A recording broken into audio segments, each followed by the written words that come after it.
Hello বন্ধুরা, তো আজকে নিয়ে এসেছি একটা ইউনিক রেসিপি। ডাল দিয়ে, মুসুরের ডাল সঙ্গে ডিম। তো দেখুন রেসিপিটা কিভাবে বানাই। এই যে ডাল ভিজাই, এটাতে পেঁয়াজ, টমেটো, লঙ্কা, তেল দিয়ে ম্যারিনেট করব।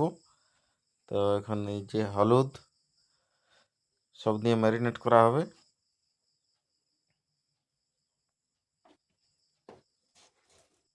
ম্যারিনেট করার পরে যে রসুনের পেস্ট, টমেটো পেস্ট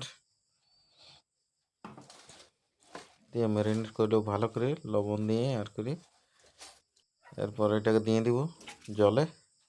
গ্যাস ধরায় নিয়েছি, জলে কড়াই জল দিয়ে নিয়েছি। এরপর ঢাকা দিয়ে সিদ্ধ করা হবে।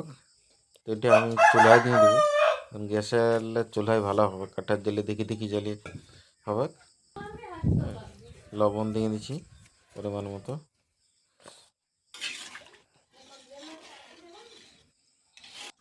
তো এখন ভাজি নেবো আমি ডিম, কাটি নিয়েছি ডিমগুলো সিদ্ধ করি।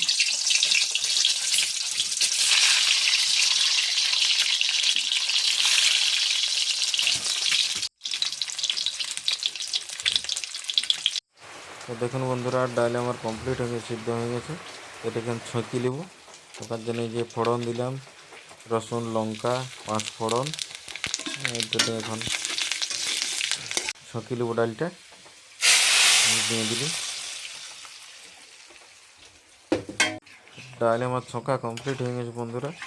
তো এখন একটু লাড়ি চাড়িয়ে এই ভিতরে আমি এই ভাজা ডিমগুলোকে দিয়ে দেবো। এই ভাজা ডিমগুলো সিদ্ধ করে ভাজা ডিমগুলো দিয়ে দিচ্ছি। ব্যাস, এর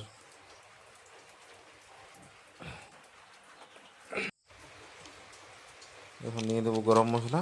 আমার সব প্রসেস কমপ্লিট। কেমন হলো বন্ধুরা, প্লিজ লাইক, শেয়ার, কমেন্ট করবেন, সাবস্ক্রাইব করবেন। ধন্যবাদ।